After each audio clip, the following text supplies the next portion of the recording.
Joining us now, Middle Eastern expert Dr. Walid Phares. Dr. Phares, we thank you for joining us as you Skype in from the nation's capital. I have to ask you this. It's so good to have you, sir. I have to ask this question at the outset. Is our porous southern border going to be America's Achilles heel for groups like ISIS? Well, the answer is very simple and direct as well. It has already been for previous organizations, including Al-Qaeda. We had evidence that Al-Qaeda has tried to smuggle in people, and also Hezbollah. In the past 10 years, actually, there were congressional hearings about that matter for many, many years. Now ISIS has a large base in Iraq and in Syria. This is something different than anything we've seen before. Different from the jihadi bases of Al-Qaeda in Yemen and Somalia and other places. Now they have the money. Remember, they've collected $500 million from Iraqi banks. So when you have that much cash and you have that much power in the Middle East, then you can buy influence south of the border. And this is what counts, Congressman, when you can get the support of local, criminal groups, gangs in that area, the cartels also, then you're talking about, yes, the possibility of ISIS putting their jihadists inside the United States.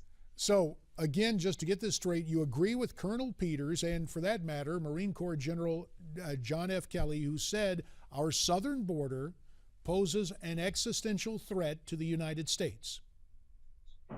I would say it that way, that there is a threat to national security coming from our southern borders, no doubt about it. And the consensus is much wider than we think. The two experts you mentioned have been monitoring this for many, many years. Now more experts believe, because of the current crisis as well. I mean, there is a crisis across the borders with Mexico for a variety of reasons, but the jihadists, the terrorists, will use what's happening now, the destabilization of the border, to move in and to have those who are already on national soil go and help them to blend into the population.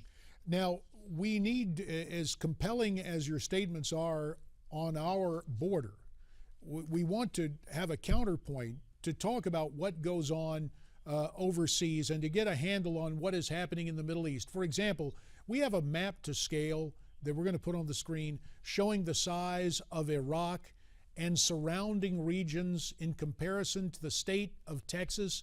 And it seems that Texas is over 1.5 times the size of Iraq. I mention that because when we've been talking about ISIS before, Dr. Phares, and we talk about ISIS rolling from Syria on into Iraq and now threatening Jordan, as we take a look at this map to scale, that's geographically a very short distance from Israel, and obviously Lebanon is right there beside Israel too. So we are talking about an area that is not that large, and other international borders that have already been violated by ISIS in its effort to establish the 21st century caliphate.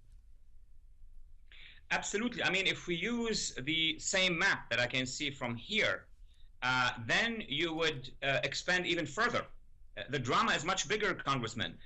You have ISIS that began in Syria, spreading into Iraq, spreading inside Iraq to seize 2/3 of Iraq. Now, from Iraq back to Syria to widen their borders. So the ISIS caliphate is going to begin with Syria and Iraq, go to northern Lebanon, which is not on the map, and then they're going to target Jordan and Saudi Arabia. Congressman, look at the borders that Iraq has with Saudi Arabia. Just last week, the Saudis put 30,000 troops in the north, and the Jordanians are moving their special forces to their border with Iraq and Syria. So we really are talking about inflammable borders across the Middle East at this point in time. And always a part of this equation, the situation in Israel, the IDF stepping up Gaza Strip airstrikes in response to the continued unrest. Is there an end game at work right now between Israel and the Palestinians and this escalation of force? Actually, you may allow me to give the boldest answer here strategically, because there is a debate in Washington about who started this, the killing of the 3 kids or the killing of the Palestinian kid. In fact, what started this was a move by the Iranians. If you go back to the map, they want to drive attention away from what's happening in Iraq, and also the Muslim Brotherhood away from what's happening in those areas in Syria and Iraq to focus on the Arab-Israeli, on the Gaza issue. So meanwhile, things are changing in Iraq and are changing in Syria. Now, Hamas is an ally of Iran. And Hamas has been receiving missiles, has been receiving ammunition, and have been receiving cash from Iran.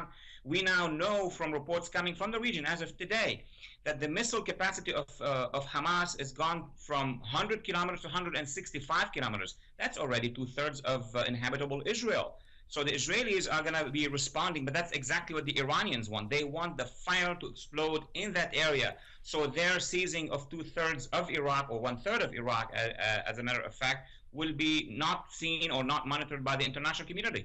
So this is really a play by Iran using the Palestinians as allies to move against Israel and focusing Israeli attention and international attention on what is transpiring right there rather than the larger move of the Iranians.